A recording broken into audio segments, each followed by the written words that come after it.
AC चाहे 3 लाख का खरीद लें, लेकिन एसी को इंस्टॉलेशन के दौरान ये गलतियों से बचना है, नहीं तो बहुत बड़ा नुकसान हो सकता है। अस्सलाम वालेकुम दोस्तों, मेरा नाम है गुलफाम साहब, मैं फ्रिज और एसी का मैकेनिक हूँ। एसी आपने जितना मर्जी महंगा खरीद लिया है, लेकिन लगवाते वक्त आप इस चीज़ में बहुत सारे कस्टमर जो हैं वो मिस्टेक कर जाते हैं। लगाने वाला जो बंदा है उसका इंतखाब बहुत अहम है। जब भी एसी आपने अपने घर में लगवाना है तो इंस्टॉलेशन के जो इंस्टॉलर आपने बुलवाना है वो सही बंदा, प्रॉपर हो, प्रोफेशनल हो, जो आपका एसी अच्छे तरीके से इंस्टॉल करे। नहीं तो आपको बाद में काफ़ी पछताना पड़ सकता है और आपको वो 1000-2000 बचाना आपका बहुत महंगा साबित हो सकता है।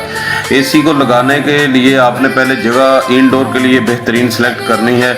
अगर आपके कमरे की लंबाई है तो आपने उसको इस तरह से लगवाना है ताकि पूरे कमरे में एयर फ्लो हो।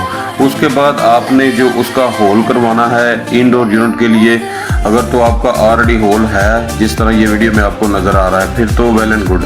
अगर आपके दीवार में होल नहीं है तो अगर आप होल करवाते हैं तो उसको जैसे ही एसी इंस्टॉल हो जाए फ़ौरन उसको बंद करवा देना है। नहीं तो इसकी वजह से इस सीज़न हमारे पास बहुत ज़्यादा कंप्लेंट्स आई हैं, जिससे पीछे से दीवार अगर होल नहीं बंद तो चूहे, परिंदे, इस तरह इवन के सांप और इस तरह की चीज़ें भी इंटर हो जाती हैं, जो बाद में बहुत ज़्यादा परेशानी का सबब बनती है। और ये जो ऊंड होते हैं ये भी अंदर आ जाते हैं और बाद में बहुत परेशानी का मसला होता है। चीज़ ये छोटी सी है लेकिन ये बहुत अहम है। उसके अलावा आपने एसी इंस्टॉलेशन के दौरान कॉपर की जो पाइपिंग है उसको यकीनी बनाना है सिल्वर के पाइप आपने यूज़ नहीं करने। अक्सर कंपनियां सिल्वर के पाइप भी बेच देती हैं, और अगर आप मार्केट से पाइप लेने जाते हैं तो आपने 22 गेज का अच्छा जो कॉपर का पाइप है वो लेके आना है। अगर आपको ज़्यादा पाइप की ज़रूरत पड़ जाती है, अक्सर 10 फुट पाइप कंपनी साथ बेचती है, लेकिन अगर आपको ज़्यादा पाइप की ज़रूरत पड़ती है तो उसके लिए आपने कॉपर का 22 गेज का जो पाइप है वो लेके आना है। उसके अलावा आपने एसी लगवाते वक्त इस चीज़ को मद्देनज़र रखना है कि जब आपका आउटडोर यूनिट है वो आपने उसकी जगह जो सिलेक्ट करनी है वो बेहतरीन एरी हो, ओपन जगह पे हो। वो कभी भी आपने वेंटिलेशन के अंदर आउटडोर यूनिट नहीं लगवाना, नहीं तो कंपनी आपका कंप्लेन जो है वो कभी नहीं करेगी, क्लेम नहीं होगा। अगर कंप्रेसर उसका ख़राब हो जाता है, किट की कोई इशू हो जाता है तो वो कंपनी एक्सेप्ट नहीं करती। उसके अलावा आपने उसको ओपन जगह पे लगाना है। अगर आप छत के ऊपर रख रहे हैं तो प्रॉपर उसका छत के लिए स्टैंड मिलता है मार्केट से, उसको स्टैंड के ऊपर लगवाएं ताकि उसकी लाइफ ज़्यादा हो और वो वाइब्रेट ना करे और हिले ना। उसके अलावा अगर छत के ऊपर नहीं रख रहे तो फिर आपके पास ऑप्शन आ जाती है दीवार की। दीवार के ऊपर स्टैंड तो अक्सर लगे होते हैं, वो स्टैंड आपने मार्केट से ले लेने हैं और उसके अच्छे किस्म के रावल बोल्ट वगैरह लेके उसको आपने दीवार के साथ हैंग करवा लेना है। आउटडोर यूनिट को अपनी जगह पे लगने के बाद पाइप शाइप कनेक्ट हो जाए, तार लग जाए, तो उसके बाद जो अहम काम है वो है इसका वैक्यूम।